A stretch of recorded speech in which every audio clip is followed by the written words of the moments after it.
Tengan buenas noches, doctores. Bueno, el día de hoy vamos a dar el tema de desnutrición, sobrepeso y obesidad infantil. Como ustedes me conocen, soy la doctora Jimena Vilca Yahuita y en esta oportunidad, pues como siempre seguimos la hermenéutica, vamos a hacer el caso clínico, lo vamos a resolver al final después del banco de preguntas. Bueno, otra vez les doy la bienvenida al curso de preparación de alto rendimiento académico.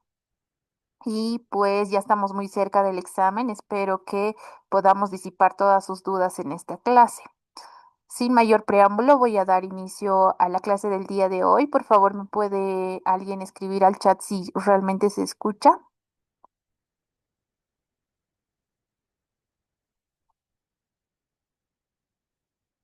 Bueno, muchas gracias. Bueno, el día de hoy vamos a hablar de lo que es la desnutrición, el sobrepeso y la obesidad. En primer nivel de atención y que pues realmente la nutrición es una área de la medicina que cobra gran impacto y que estos niños si no los logramos recuperar, pues evidentemente pueden tener complicaciones, incluso llegar a tener altas tasas de mortalidad y morbilidad a nivel mundial. Es por eso que en primer nivel de atención se debería hacer la prevención y no solo de la desnutrición, sino también del sobrepeso y la obesidad infantil y pues a todo el conjunto de estas patologías actualmente se lo llama malnutridos. Bueno, vamos a empezar con este caso clínico. Imagínense que están de guardia un día en el servicio de emergencias de pediatría. Y llega un niño varón de 1 año y 2 meses de edad que dentro de los antecedentes de importancia, pues es un producto del primer embarazo. Aparentemente ha sido de término. Este niño ha nacido Doctora, por parto vaginal y aparentemente no ha tenido ninguna complicación y fue doctora, atendido en un centro de salud de la ciudad del Alto, que es Centro de Salud Batallas. doctora, disculpe Dentro de que los le corte. antecedentes perinatales, pues nació con un peso adecuado para la edad gestacional. Le dieron un peso de 3 kilos 100 gramos. La madre refiere que solo le ha dado Doctora, lactancia ponga materna pantalla exclusiva hasta los completa, no 4 meses se ve. y luego ha empezado la alimentación complementaria antes de tiempo y esta fue a base de sopas licuadas y refiere la mamá como dato importante que inicia leche entera a los 5 meses. Actualmente vive el niño Doctora, con los padres, tiene un hermanito casi consanguíneo, casi de la misma edad, de 3 años, y aparentemente el niño mayor, pues también tiene diagnóstico de riesgo a desnutrición o actualmente llamada desnutrición aguda leve. Estos son de una zona rural con muchas deficiencias socioeconómicas y pues la doctora, madre refiere que evidentemente ha realizado controles en el centro de salud, pero que estos no han sido constantes y no tiene este registro en su carnet, ¿no? De salud infantil. Evidentemente para el 1 año y 2 meses tiene el carnet incompleto en cuanto a vacunas, no ha recibido Ujú. micronutrientes, No te no sirve tiene para nada. vitamina A, no ha recibido hierro. La madre refiere que ha notado que este niño pues prácticamente no pronuncia palabras, no gateó en ningún momento, no caminó, no se para Ya. ni con apoyo, no emite palabras. Y pues en la última semana lo que llama la atención es que este pequeño ha No, tenido es de lo que hacía dos deposiciones veces. líquidas, aparentemente Ya, porque solo está, con y moco, está no en un con lado en la sangre, y horizontal y de reporta costado la otro mamá que ha vertical, tenido así por los pelos. 7 deposiciones en 24 horas. Bueno. Eso dile, ajá, eso dile. En cuanto a Mamá, la dile, cuando le digo, somatometría, es ay, soy yo, importante así, determinar que como, este como se niño puso. llega al servicio de Porque ella emergencias sí y creo que no está en tiene un datos lado de horizontal y el otro deshidratación a está pesar de vertical. que ha estado con diarrea y el peso que le toman es 8 kilos y tiene una talla de 75 centímetros y un perímetro cefálico en 47. Evidentemente, nosotros para la edad que tiene este pequeño, menor de 2 años, vamos a usar la tabla peso-longitud y este pequeño tiene 75 y con 8 y con un peso de 8 kilos. Por ende, 75 y 8. Está entre -2 y -3 desvíos estándar.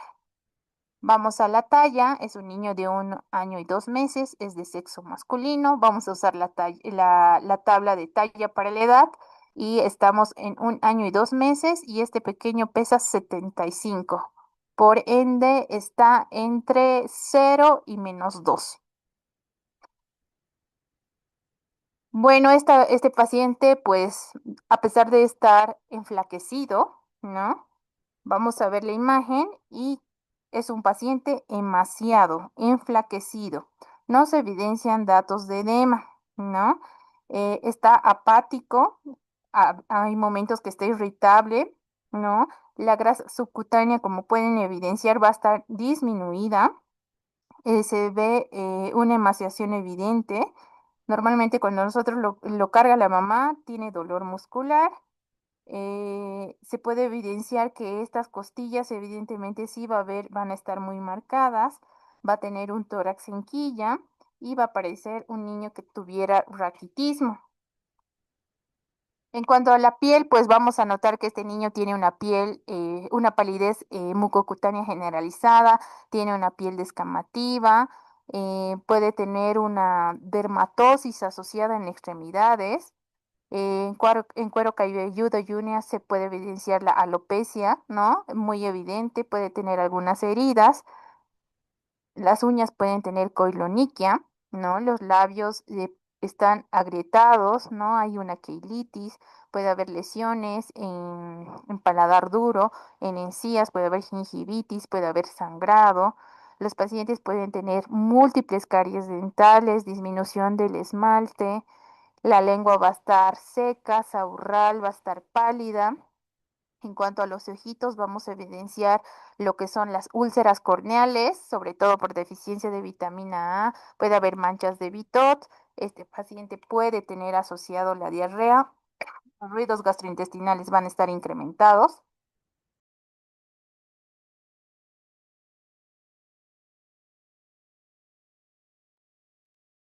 Una vez que encontramos ruidos intestinales incrementados, pues vamos a palpar abdomen y va a haber dolor abdominal, va a haber hepatomegalia. Los ruidos cardíacos van a estar taquicárdicos porque al ser un paciente desnutrido, pues posiblemente esté anémico. Y en cuanto a lo neurológico, es un paciente que va a tener irritabilidad, puede estar apático, puede tener dolor y pues no acepta ningún tipo de alimento, ¿no? Entonces ese es el caso clínico que se presenta de este niño que prácticamente al final de la charla vamos a desenvolver y desarrollar.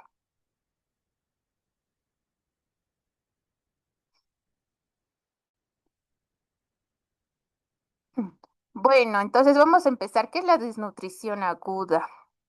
¿Cómo se define la desnutrición? Pues esta es una condición patológica que se caracteriza por ser inespecífica, por ser sistémica, porque no solo va a afectar un órgano, es multisistémica y es reversible, que si nosotros hacemos una intervención oportuna, obviamente esto podemos revertir, ¿no? Que y sobre todo esto va a resultar de la deficiencia de la utilización de los nutrientes de las diferentes células o los diferentes órganos o sistemas de cada individuo. También se denomina una desnutrición proteico-energética, que puede ser multifactorial y multisistémica. Multifactorial, ¿por qué?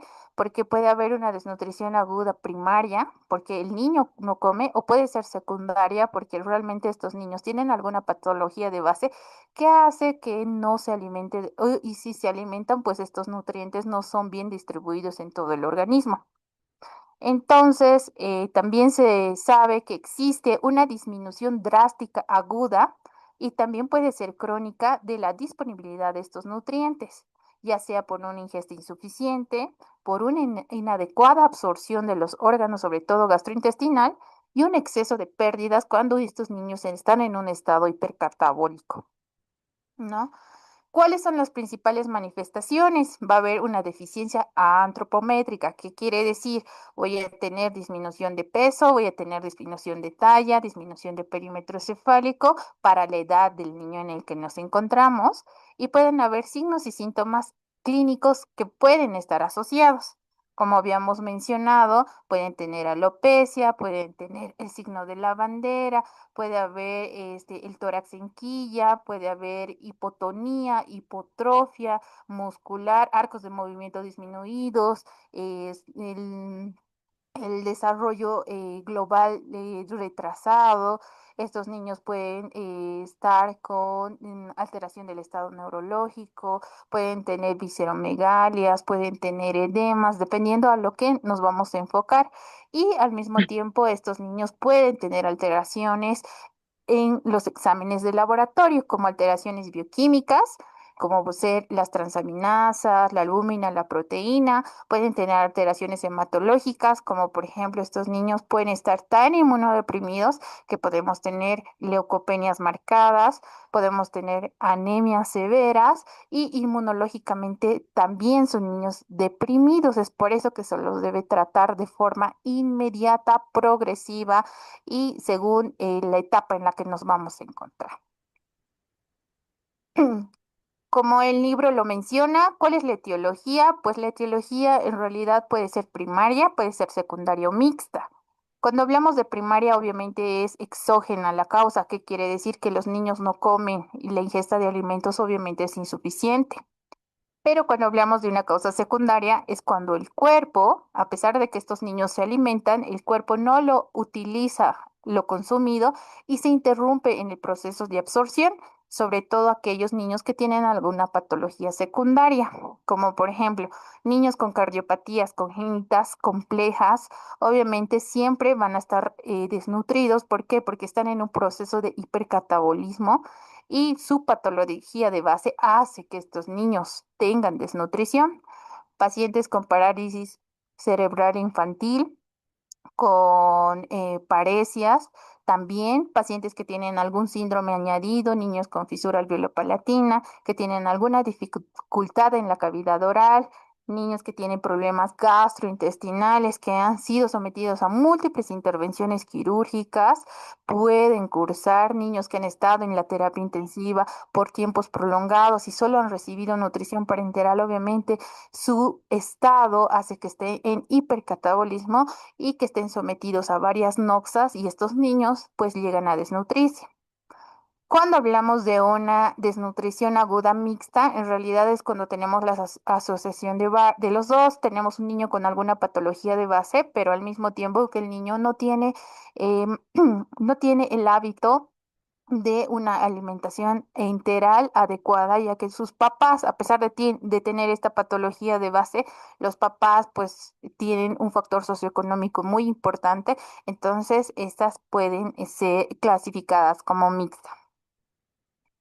Ahora, según el tiempo de evolución, también se pueden clasificar en aguda y crónica.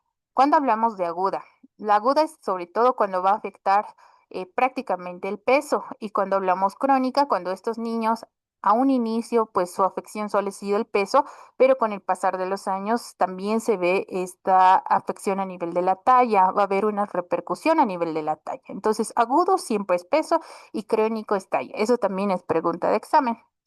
Y según la gravedad, se clasifica en leve, moderada y severa o grave, ¿no? Antes se denominaba desnutrición aguda leve, actualmente según el continuo de la vida ya no se llama desnutrición aguda leve, es riesgo a desnutrición, desnutrición aguda moderada y desnutrición aguda grave. En cuanto a al diagnóstico clínico, es importante reconocer cuando estamos frente a un niño con desnutrición. Como ya les había mencionado, la desnutrición aguda también se puede clasificar según su gravedad.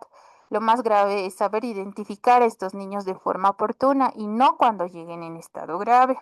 Como les había mencionado en el caso clínico, los signos clínicos de esta desnutrición prácticamente son el estado general del paciente, que puede ser la emaciación visible o el enflaquecimiento, y también al mismo tiempo pueden ser aquellos niños que pueden tener edemas tanto en extremidades superiores, inferiores o pueden llegar con ascitis, que también ese es un punto importante. Es importante tomar un peso y la talla y toda la antropometría desde inicio para saber en qué condiciones estamos ingresando y cada día debería hacerse una valoración nutricional. En cuanto a la parte del examen físico general, pues evidentemente va a ser un paciente emaciado o puede ser con edemas. Este tejido celular subcutáneo va a estar totalmente disminuido. En algunos casos podemos tener el edema. La masa muscular prácticamente va a estar, estos niños van a estar emaciados, va a haber una hipotrofia y va a haber una disminución de los arcos de movimiento.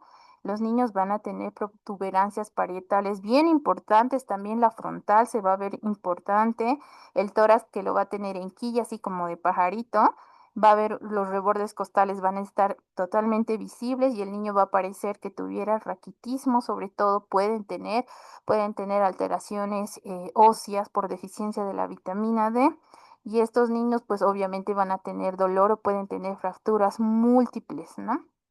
En cuanto a la parte respiratoria y gastrointestinal, estos niños pueden llegar con alguna infección asociada como neumonías, gastroenteritis, con alguna alteración o con algún virus igual o con alguna bacteria que puede ser grave. Incluso estos niños pueden tener hongos. Es por eso importante revisar cavidad oral. Puede haber queilitis, ¿no? Por deficiencia de la A, puede haber niños que pueden tener candidiasis oral, ¿no? Pueden tener alteraciones, puede haber una palidez mucocutánea porque pueden tener anemia, pueden tener petequias porque pueden estar sobreinfectadas y pueden hacer una coagulopatía, tienen hepatoesplenomegalia como mecanismo de defensa y pues eso es lo general que podríamos encontrar en estos pequeños.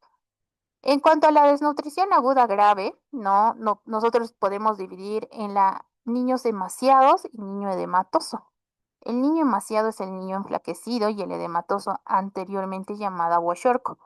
El emaciado grave en realidad es aquel niño que va a tener una pérdida de tejido adiposo y muscular y una apariencia de piel y hueso, ¿no? Es el niño que llega a piel y hueso y el adelgazamiento obviamente va a ser extremo. Sin embargo, un niño edematoso también puede ser desnutrido, pero este edema es secundario, entonces este es un niño huashorco antes llamado y podemos clasificar el edema en el edema leve, moderado y severo. Edema leve, pues obviamente solo va a comprometer extremidades inferiores, que puede llegar solo hasta tobillos, edema moderado que puede llevar hasta rodillas y un edema rodillas y extremidades superiores y un edema severo obviamente es un edema generalizado con ascitis, con edema bipalpebral y con Godet grado 3. ¿Qué otros síntomas y signos también nos tiene que llamar la atención cuando hacemos una valoración clínica del niño desnutrido? Pues la dermatosis, ¿no? La dermatosis en realidad son áreas de descamación fina y gruesa con presencia de úlceras. Y estos niños tienen alto riesgo a hacer sobre todo estafilococemias. ¿Por qué? Porque puede invadir estafilococo aureus sin piel y estos niños pueden fallecer incluso por choques, ¿no? Por choques sépticos. Es importante la valoración de las manchas de Bitot por la deficiencia de la vitamina A. Entonces, estas manchas de Bitot, pues son unas manchas como unas ulceraciones que aparecen en los ojitos. ¿Cuál es el diagnóstico? El diagnóstico, como ya lo he mencionado, siempre es clínico y una vez que tenga sospecha clínica, evidentemente la antropometría es fundamental para su diagnóstico, ¿no? Entonces, como habíamos visto en la clase pasada y como se mostraba en el continuo de la vida, entonces existen índices de patrones de crecimiento según la Organización Mundial de la Salud quienes nos van a determinar si estamos en una desnutrición aguda, en sobrepeso o obesidad, son el peso para la talla, el peso para la edad y el índice de masa corporal. Y esto se lo va a tomar en cuenta dependiendo de la edad de los pacientes.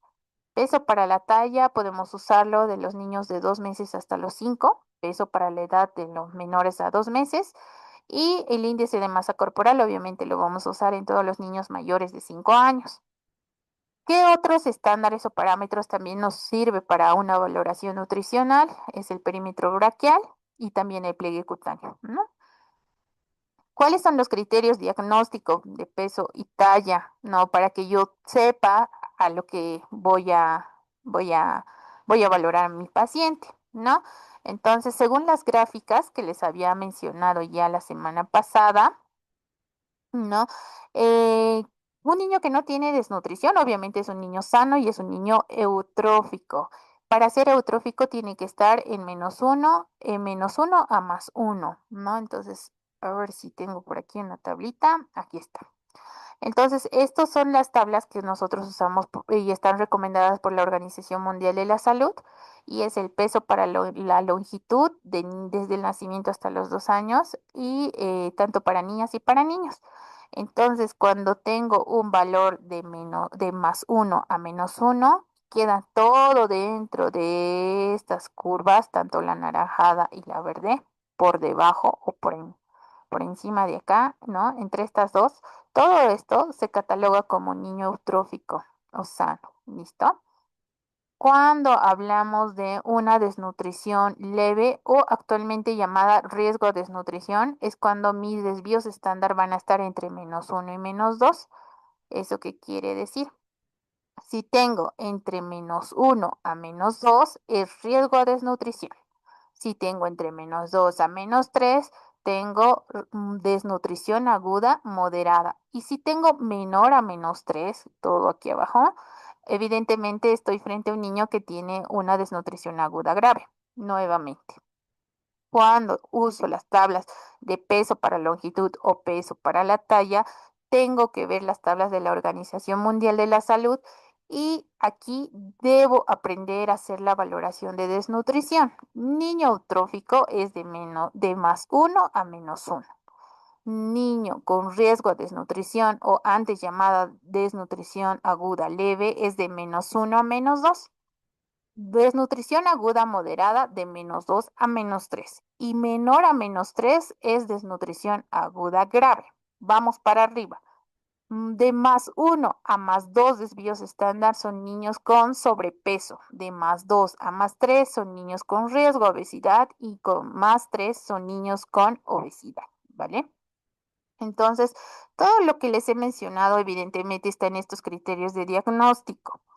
Menos uno más uno es eutrófico, menos uno a menos 2 es niños con riesgo de desnutrición, menos 2 a menos 3 es moderado, menor a menos 3 es grave, de más uno a más 2 es sobrepeso, de más 2 a más 3 es riesgo de obesidad y mayor a más 3 es obesidad, ¿vale? Entonces, cuando hablamos de niños con desnutrición aguda grave, sin complicaciones, evidentemente aquí, como les había mostrado, no solo son esas tablas de peso y talla que tomamos, es importante saber también determinar el perímetro braquial. Puede ser que un niño llegue en estado de choque y que nosotros por el peso no lo vamos a, porque es un niño grande de 5, 6, 7 años y no lo vamos a poder pesar, entonces un buen indicador que también nos puede ayudar a orientarnos la desnutrición o el estado de nutrición de este paciente es el perímetro braquial. Entonces aquí en esta gráfica del continuo de la vida enseña cómo tomar el perímetro braquial, ¿no? Entonces se debe indicar a la madre que esté prácticamente el niño descubierto todo el tórax superior, ¿no? Vamos a tomar la extremidad superior izquierda, porque es la extremidad en su mayoría no diestra y es más real, ¿no? La medida. Deberíamos hacer una longitud entre el vértice del hombrito hasta el codo y marcar la mitad de esta longitud, ¿no? Entonces tomamos hombro, codo y la mitad de eso es ahí donde vamos a marcar el perímetro, ¿ya? El perímetro braquial que sería la mitad de la medida. Una vez que sabemos dónde marcar, evidentemente ponemos la cinta, como lo muestra aquí, y marcamos la medida del perímetro, ¿no? Braquial. Entonces, ¿cuáles son mis criterios? Según el continuo de la vida, tenemos estos indicadores. Si habíamos dicho, cuando yo en niños lactantes menor de 6 meses tengo que sospechar en un niño desnutrido agudo grave, cuando la relación peso-talla va a ser menor a menos 3 desvíos estándar, evidentemente, como se les ha mostrado, ¿no? Desnutrido agudo grave es menor a 3 desvíos estándar, que sería un indicador. paciente que llega con edemas en extremidades inferiores, en ambos pies, incluso manos, o cuando llega con anasarca total, debería considerarse un niño desnutrido agudo grave. Y dentro de otros signos, pues que este niño tenga una succión débil y no quiera alimentarse. Pero cuando tengo niños de 6 meses a 5 años, es importante la medición del perímetro braquial. Eso puede ser pregunta de examen. Cuidado, les pongan perímetro braquial como indicador en menores de 6 meses y no es un indicador. El perímetro braquial es indicador en niños mayor de 6 meses hasta los 5 años. Si este perímetro braquial es menor a 11,5 milímetros, es un criterio para considerar a un niño desnutrido agudo grave y también la presencia de edemas como los niños y lactantes menores de 6 meses. Bueno, aquí ya están las gráficas, ¿no? Las gráficas peso para la longitud, ¿no? Y pues prácticamente aquí lo mismo, ¿no? Les vuelvo a recalcar porque en un momentito les voy a hacer unos ejercicios para que ustedes puedan lograr hacer un diagnóstico. Dentro de los patrones de crecimiento infantil, como les había mencionado, peso para longitud solo se usa hasta los 2 años, tanto para niñas como para niños. Y pues es lo mismo que les he mencionado en la tablita, ¿no? Entonces, eutrófico es, vamos a ir de 1 a -1, de -1 a -2 es riesgo de desnutrición, de -2 a -3 es desnutrición aguda moderada y menor a -3 obviamente son niños con desnutrición aguda grave. Ahora, cuando tenemos las tablitas para niños de 2 a 5 años, vamos a usar las tablas peso para la talla y evidentemente el diagnóstico es el mismo. Vamos a tener niños eutróficos, riesgo de desnutrición, desnutrición aguda moderada y menor a -3, niños con desnutrición aguda grave. Bueno, aquí voy a hacer unos ejercicios y pues necesito que me empiecen a responder por el chat, ¿va?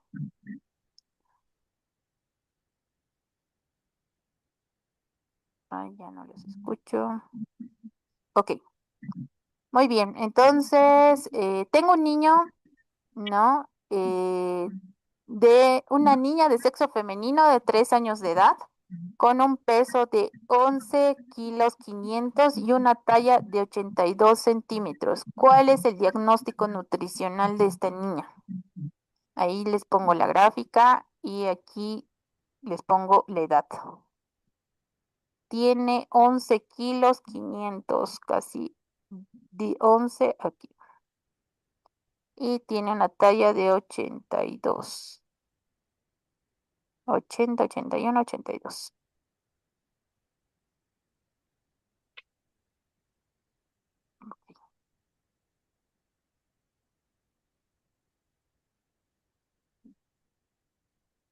Son algunos, bueno, creo que todos responden que es eutrófico. Y evidentemente no, cae entre 1 y -1 y la respuesta es que es una niña eutrófica. Muy bien. La tabla que vamos a usar es peso para la talla y el diagnóstico es una niña eutrófica. Vamos con el siguiente. Tengo un niño de sexo masculino. Tiene 1 año y 5 meses de edad. Pesa 8,500 y tiene una talla de 76 centímetros.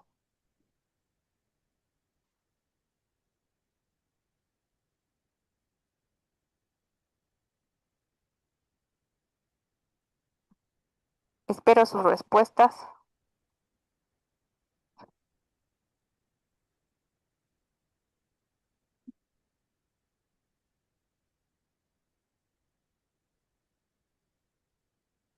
Riesgo de desnutrición, -1. Riesgo. Entonces, la gráfica que vamos a usar es peso para la longitud, porque es niño de 1 año y 5 meses, donde vamos a marcar entre -1 y -2 desvíos estándar. Y la respuesta es riesgo de desnutrición aguda. Muy bien. Se ve que han entendido, está bien. Tengo una niña de sexo femenino de 2 años y 3 meses. Voy a, tengo un peso de 8,200 y una talla de 84 centímetros.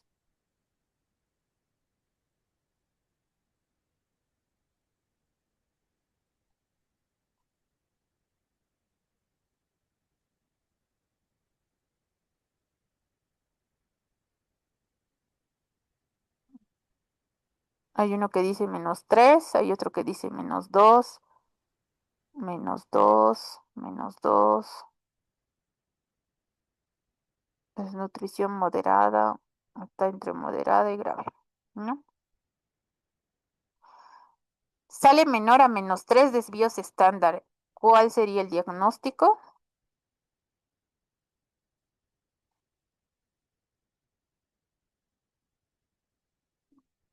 Oh, grave, ¿no? Entonces, esta niña tiene 2 años y 3 meses y tiene una talla de 84 centímetros y evidentemente tiene un peso de 6 o 8. Estamos aquí abajo, debajo del percentil de -3 y tiene una desnutrición aguda grave, ¿vale? Y bueno, el último caso. Tienen un niño de sexo masculino de 4 años y 8 meses, es grande, así como lo ven en la imagen. Tiene un peso de 14,300 y tiene una talla de 105 centímetros.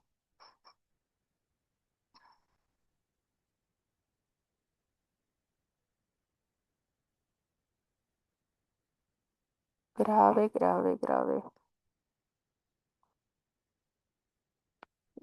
La tabla que vamos a usar según la OMS es peso para la talla por la edad, ¿no?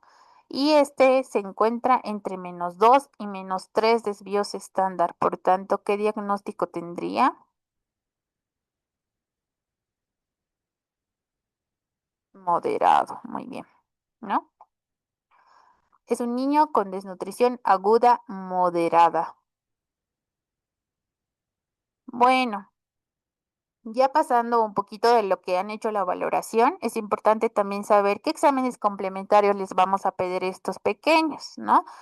Es importante a todos los niños pedirles hemograma completo para ver si estos niños tienen o no tienen anemia, para ver cómo está su sistema inmunológico, cómo van los glóbulos blancos, porque en su mayoría, sobre todo niños con desnutrición aguda grave, pues pueden tener alguna infección enmascarada. Es por eso también que se pide la proteína C reactiva. Es importante pedir proteínas totales y albúmina para ver si estos niños realmente reflejan su hipoproteinemia o su deficiencia de proteína. Siempre en estos pequeños hay que hacer correcciones, sobre todo si son niños que llegan con desnutrición aguda grave, pueden tener desequilibrio hidroelectrolítico tipo hiponatremia, hipernatremia, hipocalemia, hipoglucemia, ¿no? Entonces es importante determinar electrolitos y la glucosa. Al mismo tiempo, siempre hay que buscar alguna infección sobreañadida como infección urinaria y si tienen diarrea se les debería pedir un moco fecal, un coproparasitológico, un coprocultivo, ¿no? Y según la patología de base, ¿no? Si es un niño que llega con neumonía, obviamente le voy a pedir una placa radiográfica de tórax, voy a hacer las correcciones pertinentes. Si es un niño con gastroenteritis, obviamente voy a pedir el moco fecal, el coprocultivo, el coproparasitológico. Si es un niño que me llega con, no sé, con un problema renal, obviamente voy a pedir función renal. Si es un niño que me llega con una hepatitis fulminante, aparte de ser desnutrido, obviamente voy a pedir un perfil hepático y eso va a depender mucho de la patología de base en la que se va a encontrar estos pequeños. Bueno, aquí en el continuo de la vida nos muestran cómo deberíamos hacer la evaluación de la desnutrición aguda en niños de 2 meses a menores de 5 años. Y es prácticamente todo lo que les he resumido.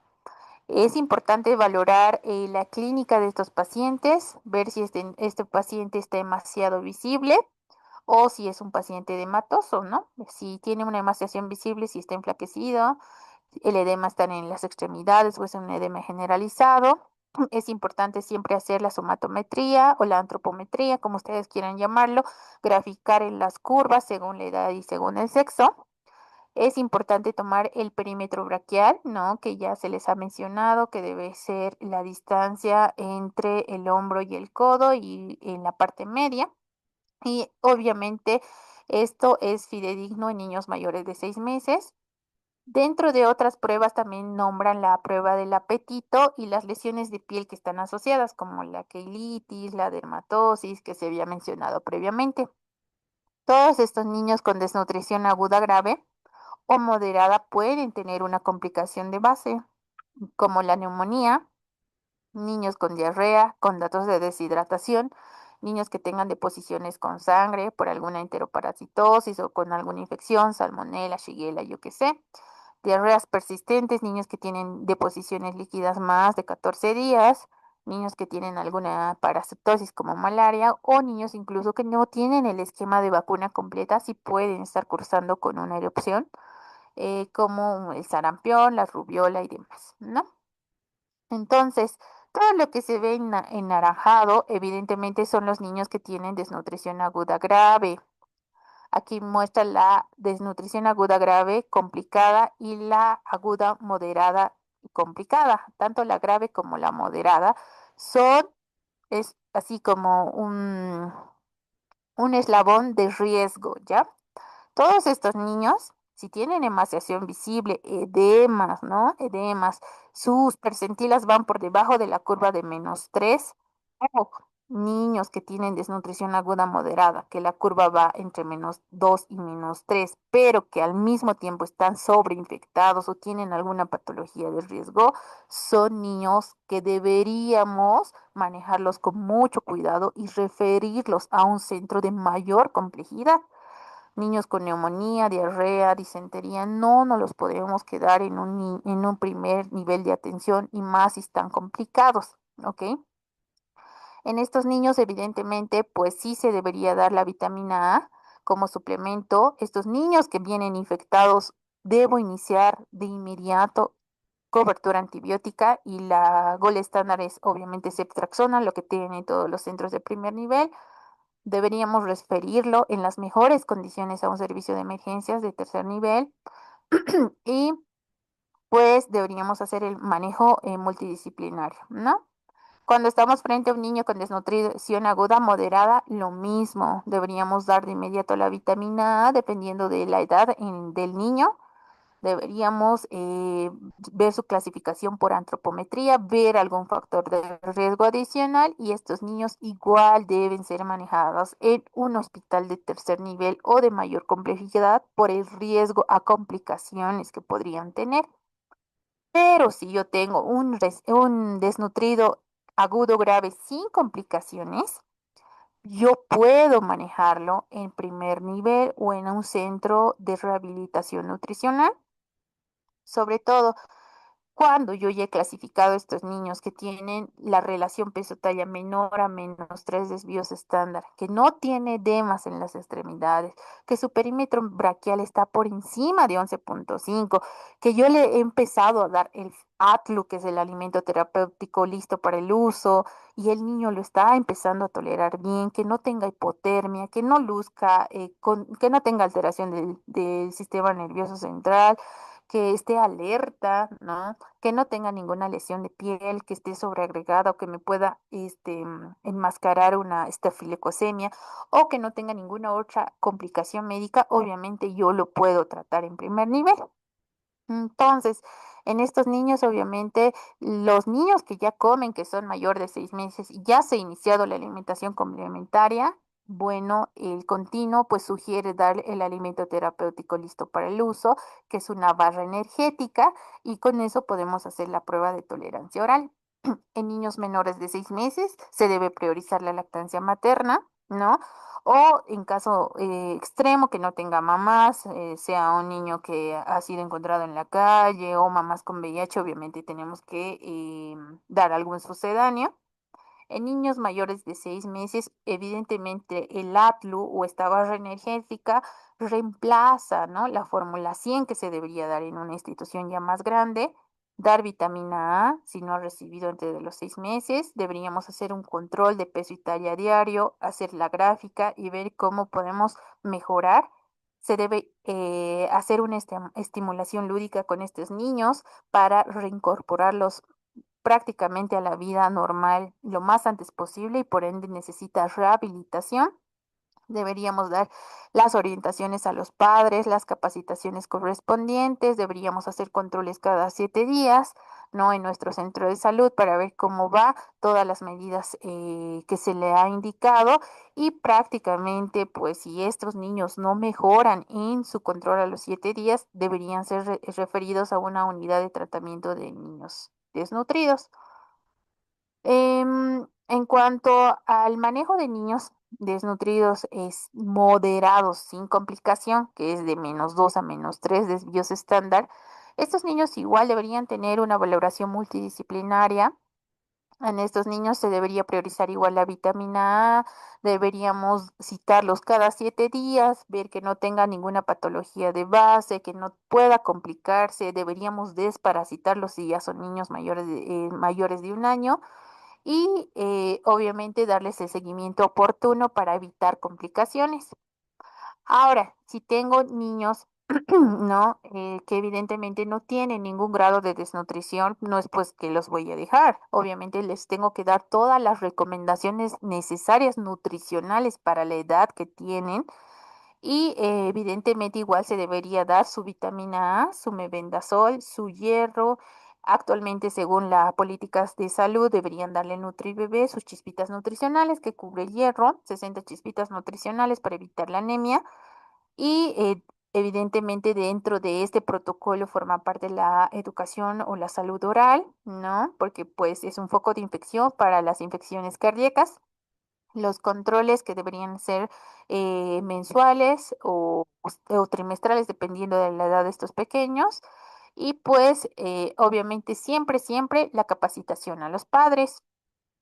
Cuando estábamos frente a niños con desnutrición aguda grave sin complicación y son niños mayor de 6 meses que ya han iniciado alimentación complementaria, se les hace la famosa prueba de apetito.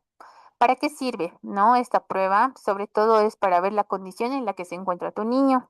Si un niño está alerta sin alteración del sistema nervioso central, no tiene alteraciones del sensorio, como se dice, obviamente va a estar conectado con su entorno y te va a aceptar la alimentación. Pero si tengo un niño que está con desnutrición aguda grave, pero que tiene hipoglicemia, obviamente su deterioro neurológico va a ser evidente y ese niño no te va a aceptar ningún tipo de alimento, ¿no? Entonces, el hecho de que tú se pase la prueba de apetito, pues puede ser también un signo de gravedad o un signo de que el niño prácticamente no esté grave, ¿no?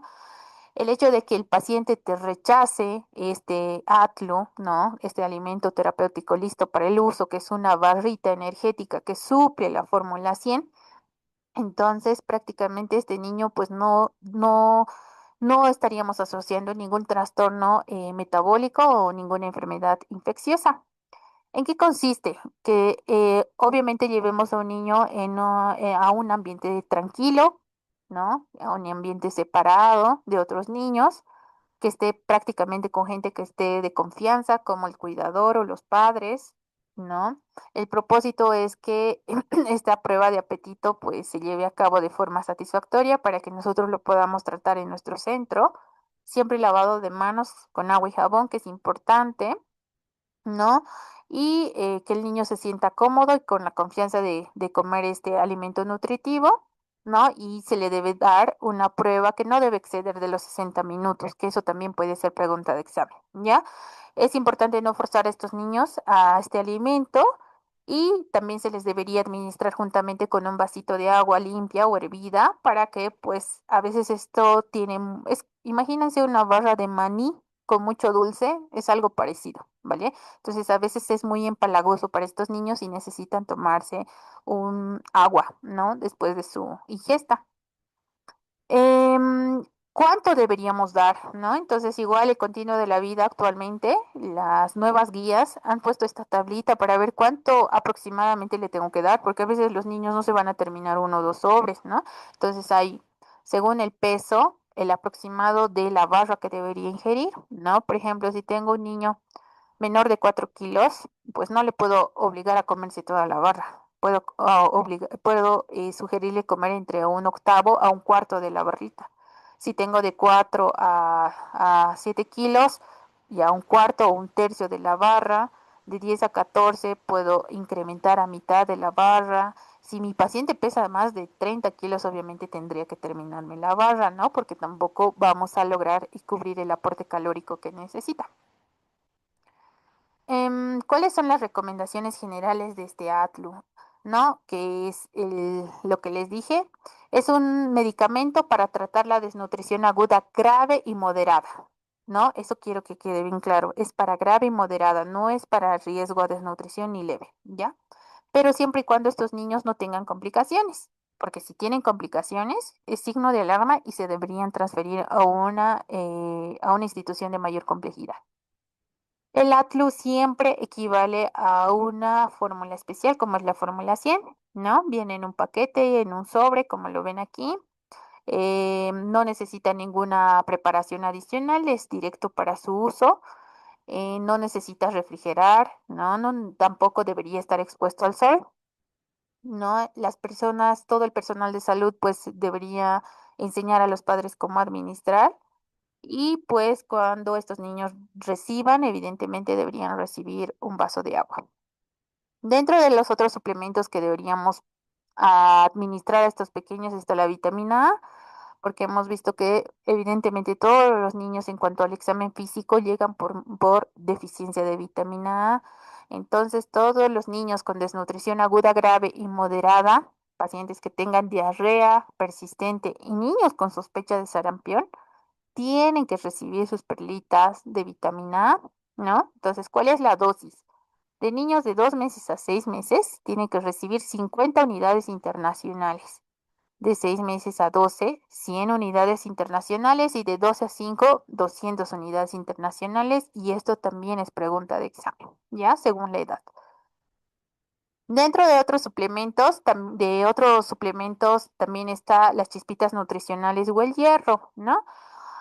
Anteriormente, pues obviamente les daban como parte del protocolo chispitas nutricionales. Ahora he visto que en primer nivel no hay chispitas nutricionales y pues evidentemente tenemos que mejorar la alimentación complementaria, introducir de forma oportuna y adecuada las carnes rojas y las verduras verdes, o si no podemos dar gotitas de sulfato ferroso, ¿no? Entonces, las chispitas nutricionales se deberían dar en todos los niños de 6 meses a menores de 5 años, ¿no?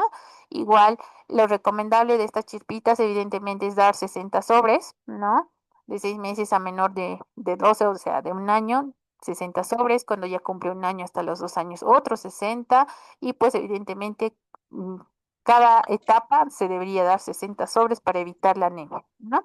Se ha visto que en nuestro medio una de las causas más importantes de los niños desnutridos y que no logramos recuperar su peso es que están anémicos. Es por eso que dentro de uno de los estudios, y si tienes clínica de palidez mucocutánea generalizada, llenado capilar prolongado, tienes soplos inocentes, entonces sí o sí se debería tomar en cuenta esto, ¿no? Es importante también saber que todos los niños con desnutrición aguda grave o severa de inicio no reciben hierro, ¿ya?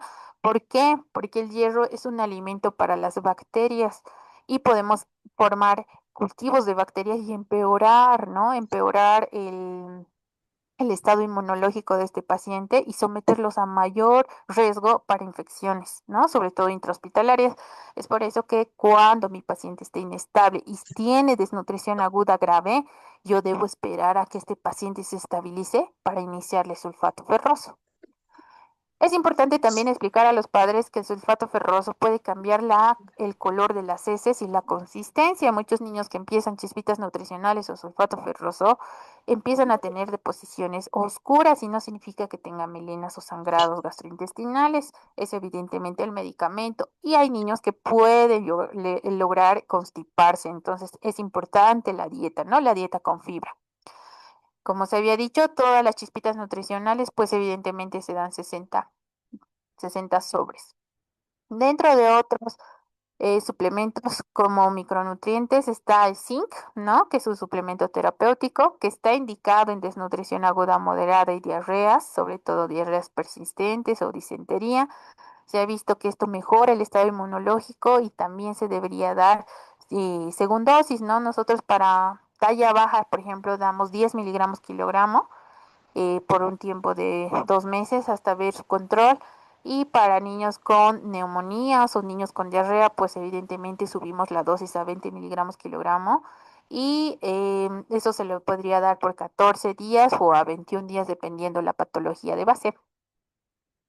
Quiero que sepan que cuando estamos manejando niños con desnutrición aguda grave, también y están en centros de mayor complejidad como tercer nivel, estos niños prácticamente llegan descompensados. Entonces nosotros les ofrecemos unas fórmulas, ¿no?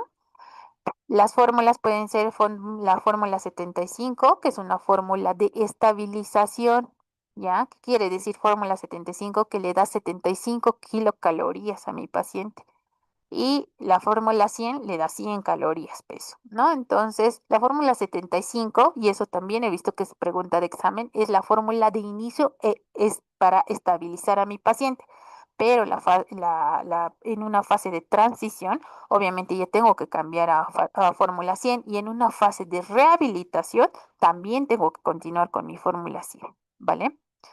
¿Por qué le doy 75? Porque si no voy a entrar en un estado de hipercatabolismo y estos pacientes pueden hacer una fase de realimentación, un síndrome de realimentación y pueden llegar a fallecer si yo les doy mucho aporte calórico desde el ingreso. Primero tengo que estabilizar a mi paciente, ¿vale? Y la estabilización puede durar hasta 3 días. La fase de transición duran otros 3 días seguidos y a partir del séptimo pues ya se considera una fase de rehabilitación. Mm, ¿Cómo podemos tratar a los niños y niñas de 2 meses a menores de 5 años según el protocolo, ¿no? Si tengo un niño desnutrido grave, agudo moderado, sin complicaciones, obviamente lo voy a tratar en mi primer nivel o en un centro de nutrición infantil, entonces tengo que verificar todo, tengo que hacer una anamnesis nutricional, ¿no? Primero, historia clínica, perinatal, natal, antecedentes patológicos, no patológicos, antecedentes familiares. Es importante saber también antecedentes nutricionales, es importante hacer una historia nutricional. La historia nutricional en realidad va a ver los hábitos alimenticios, la lactancia materna, la lactación, el inicio de la nutrición complementaria, con que lo ha hecho, si tiene micro, macronutrientes de forma adecuada y pues evidentemente se va a hacer un seguimiento a toda la curva de crecimiento que tengan. Es importante administrar todas las vitaminas y los minerales que les han mencionado, como la vitamina A, las chispitas nutricionales, en niños ya que son más grandecitos el jarabe de hierro o las gotitas de sulfato ferroso, la administración de zinc, sobre todo para niños con talla baja, y es importante hacer el seguimiento de las recomendaciones nutricionales, ¿no? Es importante recomendar a los papás cómo podemos usar o cómo se usa el ATLO, que es el alimento terapéutico listo para el uso. Y dentro de otras medidas, siempre, todos los niños con desnutrición, ya sea moderada, severa o con riesgo, se debe hacer una valoración del desarrollo psicomotor. Como lo hemos explicado en nuestro caso clínico, estos niños pueden tener retraso del desarrollo global y nosotros tenemos que darle una intervención oportuna y deberíamos apoyarnos con otras especialidades, como por ejemplo psicología, psicopedagogía, trabajo social y nutrición es fundamental para que estos niños se puedan recuperar. Muchos de estos niños evidentemente tienen caries múltiples y las caries también son un foco de infección, sobre todo para infecciones cardiológicas. Entonces es importante también que tengan una buena salud oral y pues las recomendaciones necesarias para que esta mamá sí pueda acudir a sus controles. Bueno, dentro de otras recomendaciones, pues sobre todo a pequeñitos menores de 6 meses, es enseñar y dar una consejería sobre lactancia materna exclusiva, ¿no? Y si nos vamos a apoyar con fórmula, cuántas veces darlo, cómo prepararlo, todas las medidas de higiene necesarias, si se va a mantener lactancia materna exclusiva, hasta cuándo y cuándo debería empezarse a complementar, ¿no? Es importante decirles a las mamás que estos niños deberían alimentarse cada 2 horas, sobre todo el primer al segundo mes de vida. Hay muchas mamás que piensan que alimentarlo una sola vez en la noche es suficiente y estos niños llegan deshidratados y con datos de emaciación visible en las primeras 2 semanas de vida. Es importante a la mamá recalcarle que no se debería suspender la lactancia materna y pues solo explicarle en qué casos sí se podría suspender, pero que deberíamos darle algún sucedáneo.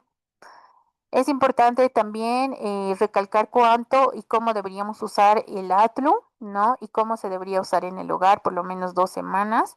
Cuál es la dosificación estándar que se le debería dar, ¿no? Sobre todo en niños con algún grado de desnutrición. Habíamos dicho que el ATLU se usa en niños con desnutrición aguda, moderada y severa, pero sin complicaciones. Eso puede ser pregunta de examen también, ¿ya?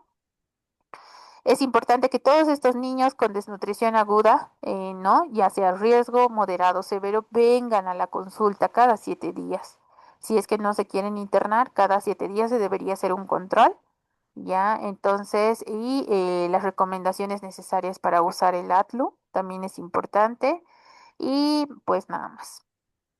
¿Cuál es el manejo inicial de un niño con desnutrición aguda grave? ¿No? Entonces, ¿cómo deberíamos manejarlos estos niños en las primeras 12 horas? ¿No? ¿Qué recomendaciones lanza el continuo? Que estos niños evidentemente deberíamos evitar las noxas. ¿Eso qué quiere decir? Evitar que estos niños se enfríen, ¿no? Pueden hacer choque por frío. Estos niños se colapsan, ¿no? Hacen vasoconstricción, pueden, y por hipotermia pueden tener acidosis metabólica y obviamente una falla multiorgánica. Entonces, lo que deberíamos hacer, llega un niño desnutrido, abríguenlo, ¿no? Aléjenlos de las ventanas o de los lugares donde hay corriente de aire. Necesitan una estufa. Estos niños deberían mantener una temperatura mínimo de 37, ¿no? Hipotermia, mayor riesgo a mortalidad. Administrar dextrosa al 10%, siempre tienen que tener primer nivel de dextrosa al 10%. Estos niños hacen hipoglicemia, ¿no? Entonces, la dextrosa al 10%, pues podríamos administrarle hasta 50 ml y si son más pequeñitos, 2 a 3 por kilogramo de peso. Si es que estos niños no les tolera la vía oral, obviamente tienen que canalizarlos y ponerles una vía periférica con dextrosa al 10%. Si estos niños son muy pequeños, obviamente darles lactancia materna, ¿no? Cada 2 horas, ¿no? Y prácticamente se deberían estabilizar para referirlos de inmediato a un tercer nivel. Si tengo un niño prácticamente que está grave, lo estabilizo de inmediato y tengo que mandarlo. Si es un niño que está grave, pero no tiene ninguna patología secundaria y ven que está con el sistema nervioso conservado, es un niño alerta, evidentemente pueden empezar con ATLO también o con lactancia materna. ¿Cuáles son los principios del tratamiento? No, los principios del tratamiento, evidentemente, es evitar todas las hipos, ¿no? Evito la hipotermia, evito la hipoglicemia, tengo que tratar de inmediato la deshidratación porque es un niño que puede llegar en choque hipovolémico, tengo que corregir todos los desequilibrios hidroelectrolíticos, hiponatremia, hipernatremia, hipocalemia, los niños por hipercalemia pueden fallecer, niños por hipoglicemia tienen mayor deterioro neurológico, pueden convulsionar. Debo tratar de inmediato sepsis. Si es un niño que llega en choque séptico, no puedo esperar a que llegue a un tercer nivel para empezarle cobertura antibiótica. Le inician con lo que tiene. Si tienen cefo, le ponen cefo. Si tienen penicilina, le inician una dosis de penicilina. Y si tienen ceftriaxona, pues eso es lo ideal, ¿no?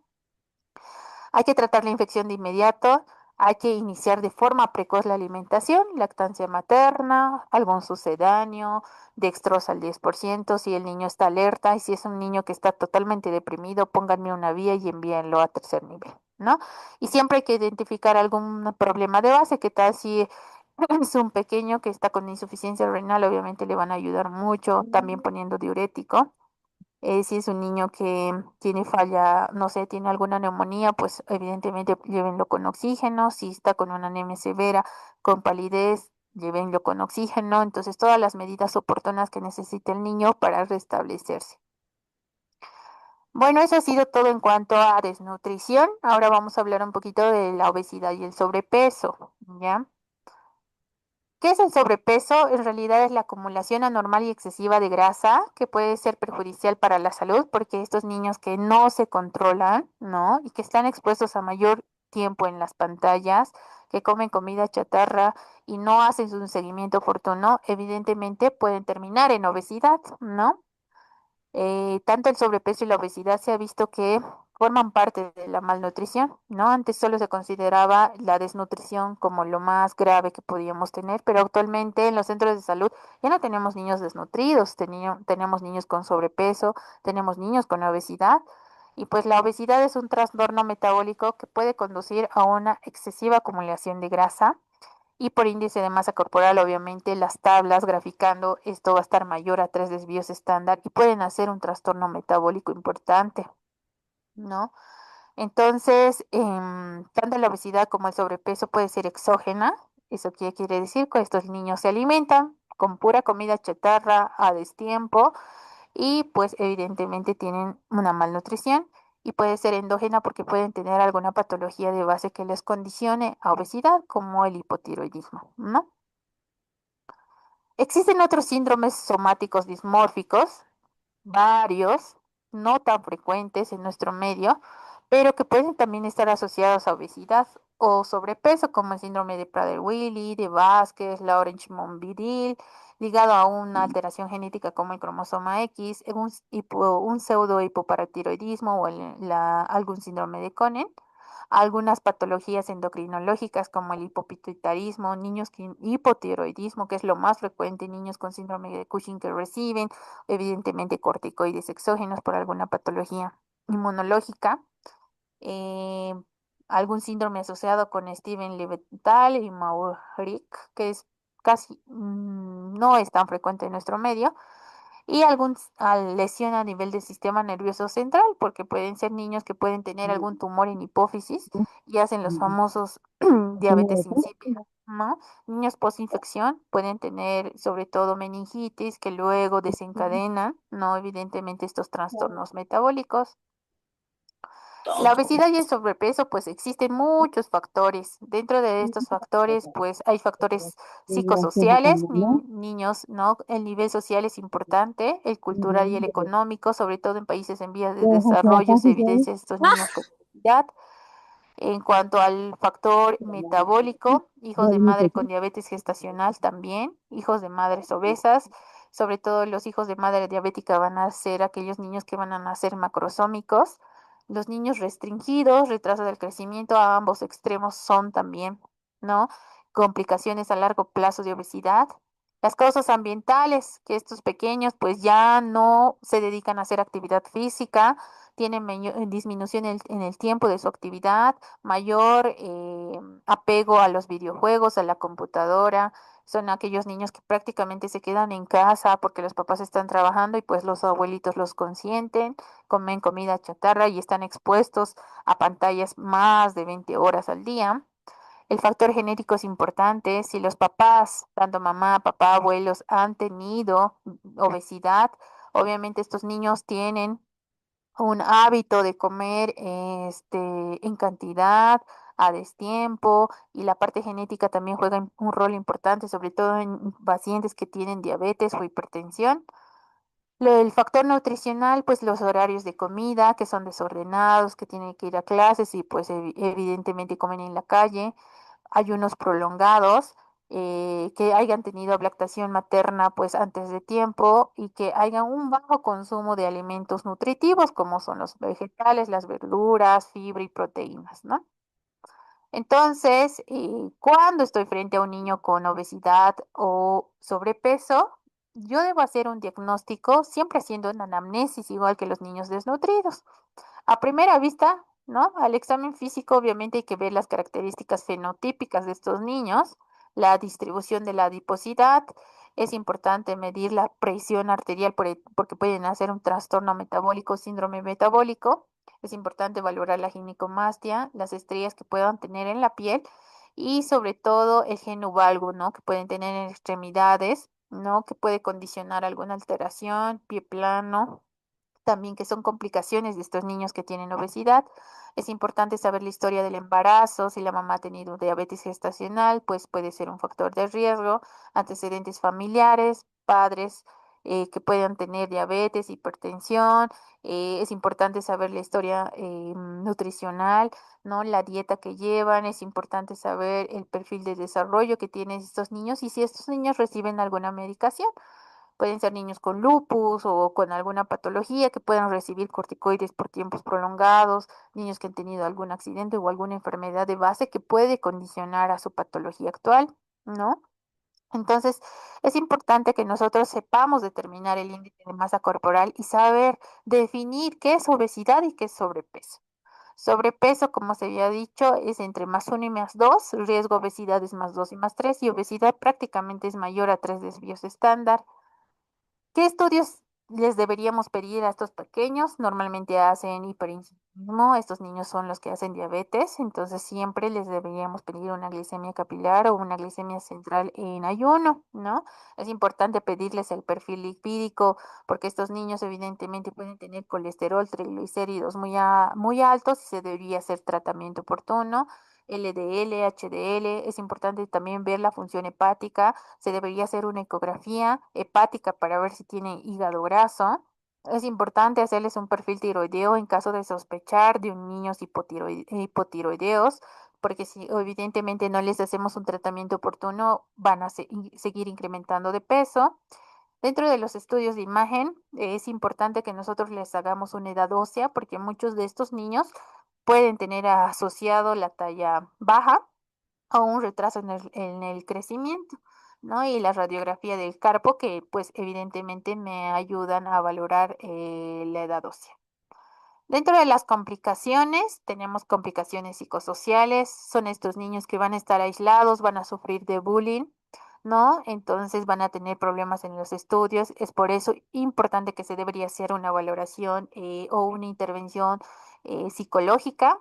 El crecimiento, normalmente estos niños van a tener un crecimiento retardado y van a tener una menarquia precoz. Es importante la valoración y el desarrollo, ¿no? En etapa puberal, como se ha mencionado en clases previas. Es importante ver el sistema nervioso central porque puede haber un pseudotumor que esté haciendo que estos niños puedan tener este problema metabólico. Todos estos niños pueden cursar con apnea obstructiva del sueño o el famoso síndrome de Pickwick, ¿no? Pueden hacer infecciones sobreasociadas, problemas cardiovasculares, ¿no? Hacen hipertrofias, ¿no? Cardíacas, pueden hacer muerte súbita. Estos niños tienen hipertensión arterial y se debería hacer un tratamiento.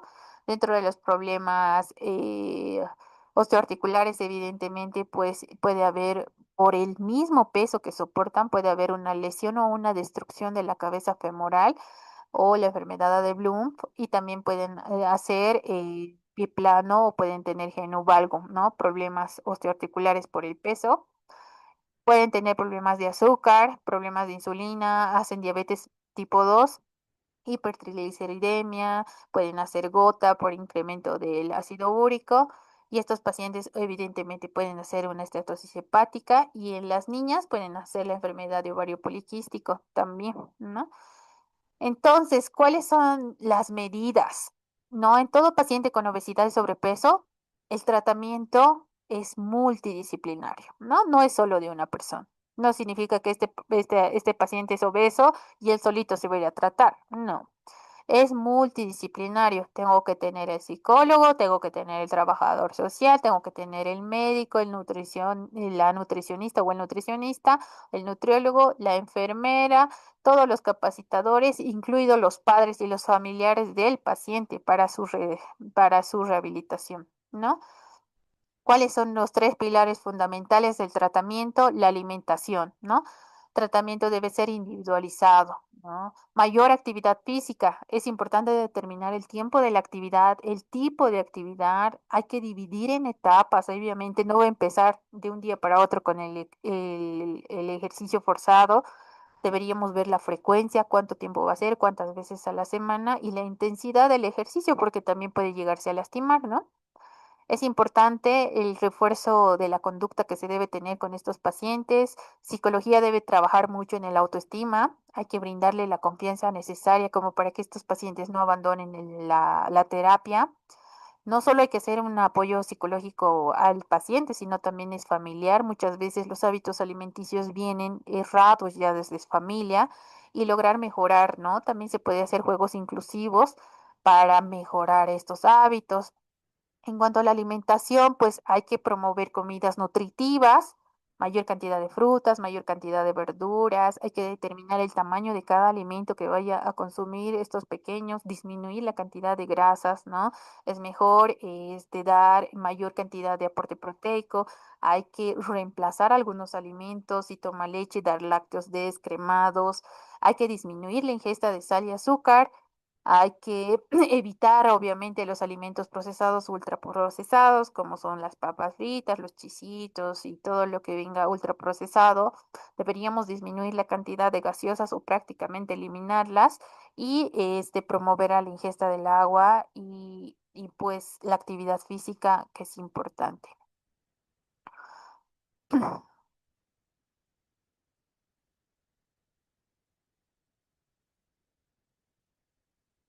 Bueno, eso es en cuanto a toda la bibliografía que se ha tratado de explicarles resumida. Y ahora vamos a pasar al banco de preguntas. Prácticamente no lo he visto tan complicado. Lo más complicado tal vez va a ser el diagnóstico, ¿no? Pero como ya saben manejar las tablitas, no creo que haya mayor problema.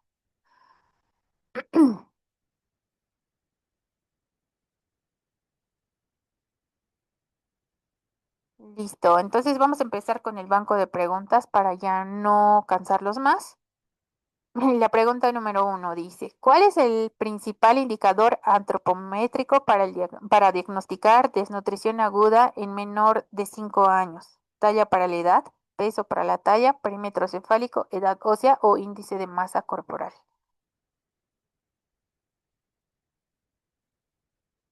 Eso, todos respondieron B. Muy bien, ¿no? El peso para la talla es el indicador ideal para su valoración. Talla para la edad MB, desnutrición aguda, desnutrición crónica, perdón. Peso para la talla, desnutrición aguda. Índice de masa corporal para mayor de 5 años. Edad ósea me sirve para ver talla. Perímetro cefálico es otro indicador. ¿Qué característica clínica es indicativa de desnutrición severa con complicaciones? Cuando pienso en una desnutrición severa con algún tipo de complicación y yo tengo que derivar a un tercer nivel. Mi apetito está conservado, tengo edema La bilateral en miembros inferiores, tengo talla baja para el peso normal, tengo una diarrea esporádica o tengo signos vitales normales. B, muy bien, ¿no? Todos los niños que tengan edema bilateral en extremidades inferiores, en extremidades superiores, o anasarca total, es un criterio para transferir a su niño, ¿vale? Vamos con la 3. ¿Cuál es el valor umbral de perímetro braquial que indica desnutrición aguda severa? A mayor a 14, menor a 13,5, menor a 12,5, menor a 11,5 o mayor de 16.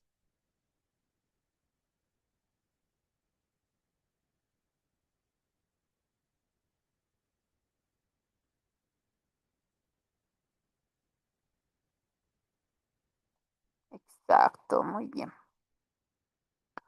Como les he mencionado, ¿no ve? Entonces, el indicador principal para ver, uno de los indicadores que nos ayuda a diagnóstico de desnutrición aguda severa en niños mayor de 6 meses es el perímetro braquial, ¿vale? Y si este es menor a 11,5, obviamente es un criterio para su transferencia. Si está complicado. Ahora, si no está complicado, lo pueden manejar, ¿no? ¿Cuál es la fórmula terapéutica utilizada en la fase inicial del tratamiento de una desnutrición aguda severa?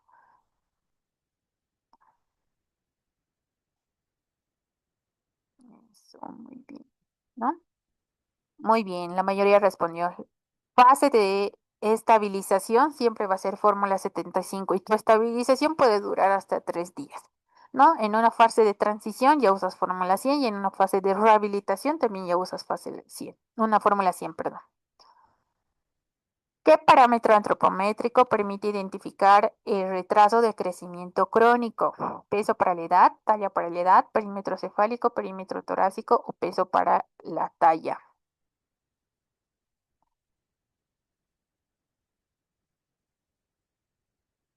Exacto, muy bien, ¿no? Talla para la edad. Talla para la edad es el indicador que te evalúa desnutrición crónica. ¿Cuál es una señal de alarma en un niño con desnutrición severa? Señal de alarma para un niño con desnutrición severa. A. Apetito conservado. B. Edema facial.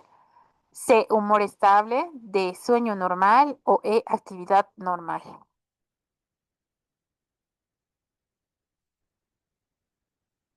Eso, muy bien. Todos dicen edema facial. Obviamente, el edema es un criterio de riesgo, es un criterio de gravedad, ¿vale? ¿Qué complicación metabólica puede desarrollarse en niños con obesidad? Hipoglicemia, diabetes tipo 2, hiponatremia, raquitismo o deshidratación leve.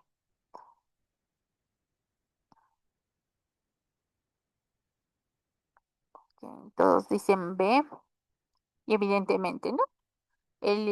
La hipoglicemia, la hiponatremia, el raquitismo y la deshidratación son de niños que tienen desnutrición. En cambio, la diabetes o la patología metabólica siempre va a ser de niños obesos. Vamos con la 8. ¿Cuál es el objetivo del tratamiento de la desnutrición aguda sin complicaciones? Van a leer bien las preguntas, ¿ya? Porque en ahí les van a pescar con complicaciones y sin complicaciones. A. Evitar la pérdida de peso. B. Iniciar tratamiento hospitalario. C. Mejorar el estado nutricional con dieta terapéutica y suplementos en casa. D. Utilizar medicamentos antieméticos. E. Administrar hierro parenteral.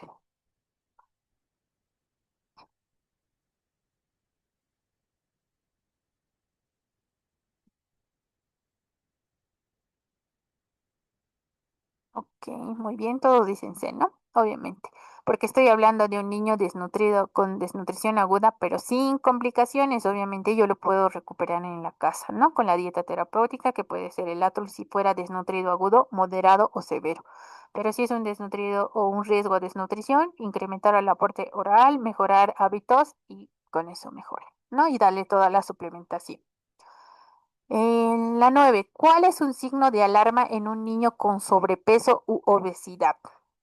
Que el desarrollo puberal sea acorde a la edad, que tenga hipotrofia muscular, que tenga acantosis nigrans, que tenga una altura adecuada o que tenga buen apetito sin otros síntomas.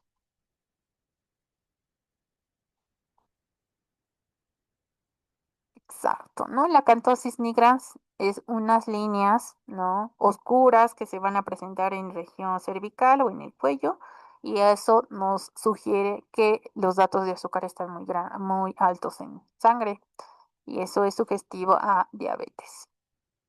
¿Cuál es la complicación más grave de la desnutrición severa no tratada?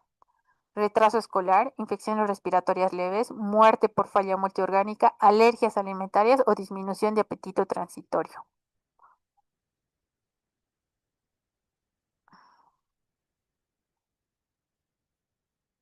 Eso, muy bien. No todos los niños que tienen una desnutrición severa y no les damos un tratamiento oportuno están inmunológicamente deprimidos, pueden estar infectados, ¿no? Entonces, estos niños pueden tener una patología de base y si no los tratamos y no corregimos la hipotermia, la hipoglicemia, los desequilibrios hidroelectrolíticos y no les damos un tratamiento adecuado, pueden llegar a morir o tener una falla multiorgánica.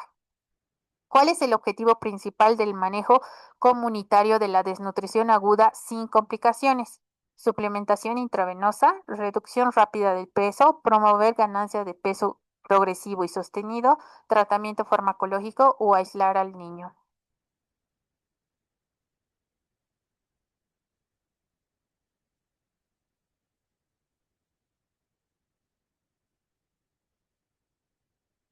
Ah, todos dicen C, ¿no? Promover la ganancia.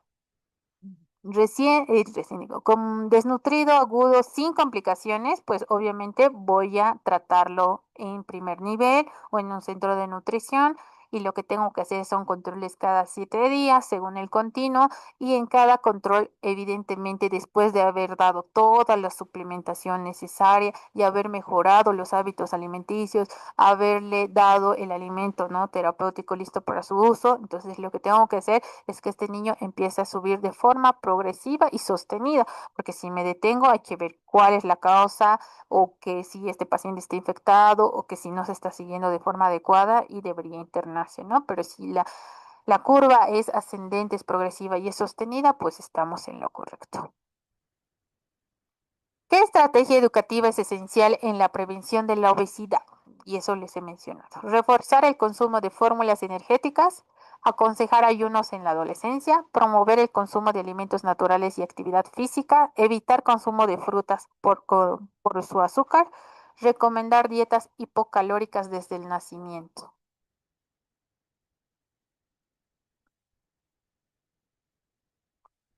Ok, todos dijeron sí.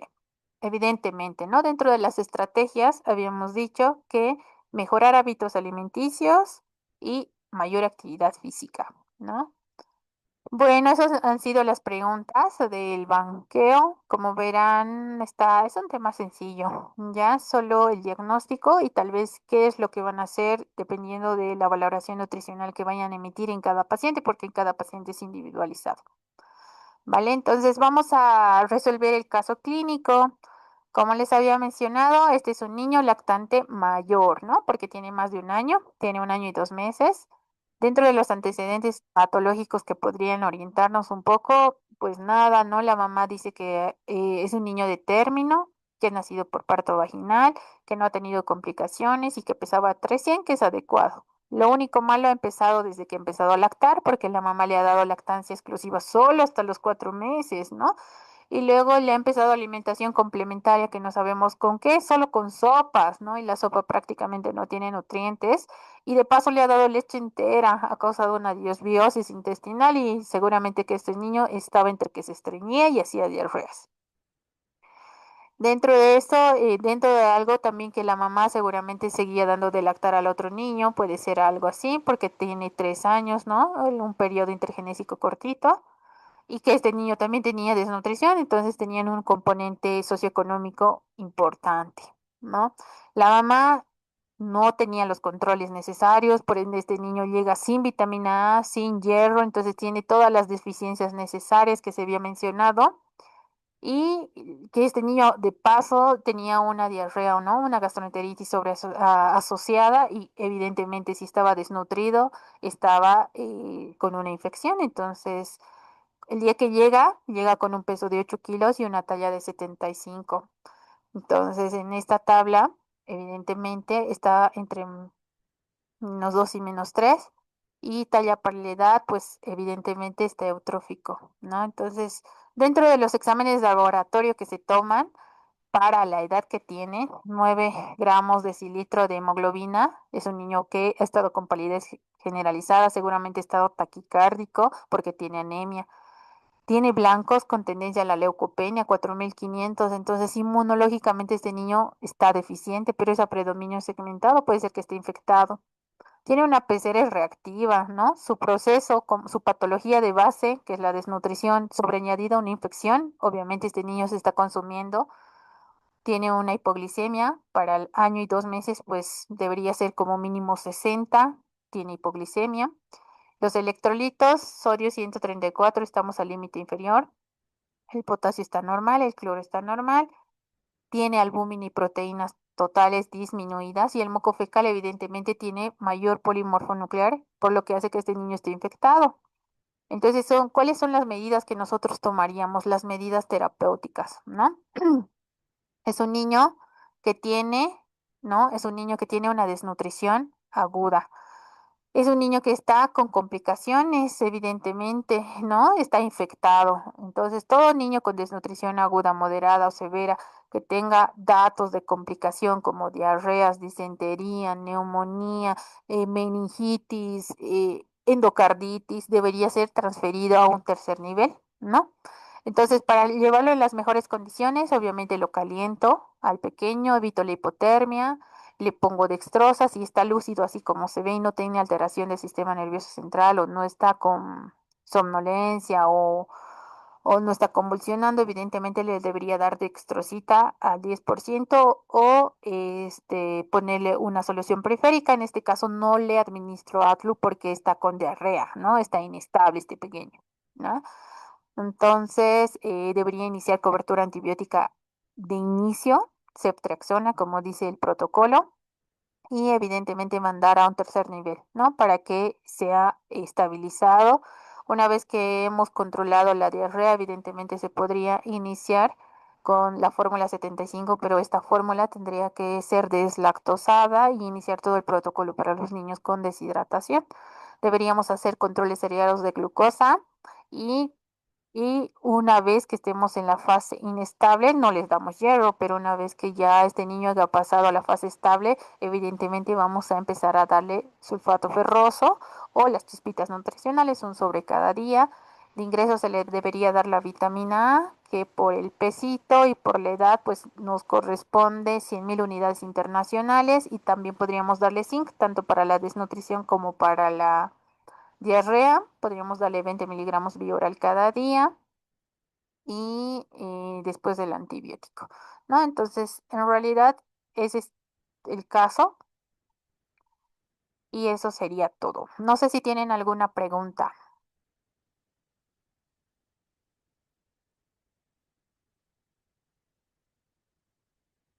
La dosis de la vitamina A, ok. Aquí se las voy a mostrar, está en las gráficas. Menores Doctora, de 6 ¿podría meses, explicar la sobre el vitamina A umbral es del 50. perímetro braquial? De 6 meses a un año es 100 y más de 2 años le van a dar 200, o sea, más de un año, ¿no? Entonces, de 2 meses a 6 meses es 50.000 unidades internacionales, de 6 meses a un año es 100 unidades y de 12 meses a 5 años es 200.000 unidades internacionales. Pero si su fórmula 100 de estos niños está preparado con el CMB, que es el multivitamínico, a veces no es necesario darles, ¿ya? Es importante que sepan con qué está preparado su fórmula 100.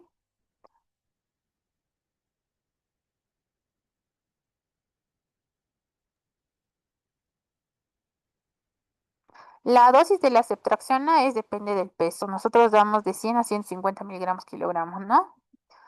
Si tienen cefo, depende, ¿no? Pueden ir de 150 a 200. Si ven que es una meningitis, obviamente me empiezan con una dosis de 300.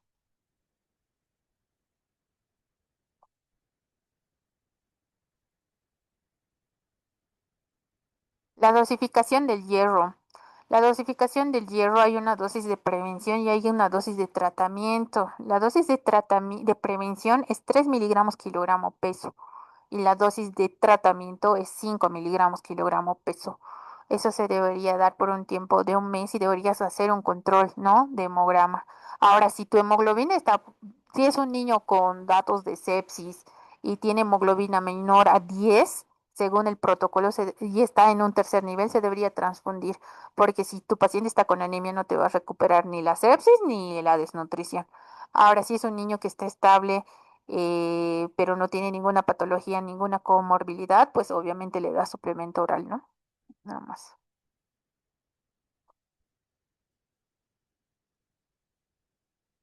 Las fórmulas especiales es la fórmula 75 y la fórmula 100, ¿no? Esas son las dos fórmulas que usamos para los niños desnutridos. Fórmula 75, ¿por qué? Porque te aporta 75 kilocalorías. Fórmula 100, ¿por qué? Porque te aporta 100 kilocalorías peso, ¿no? Entonces, 75 es para los niños que vas a estabilizar, y eso es pregunta de examen. Fórmula 100, los niños que vas a ya dar etapa de transición hasta rehabilitación, ¿va?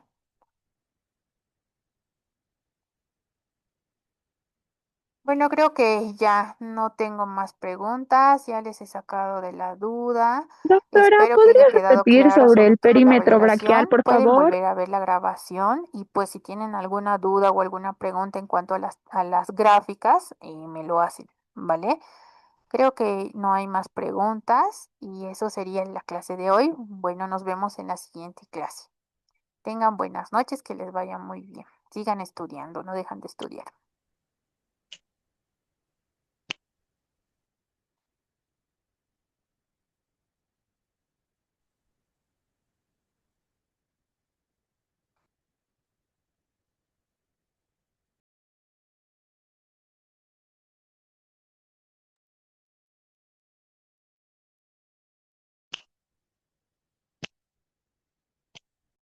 Doctora.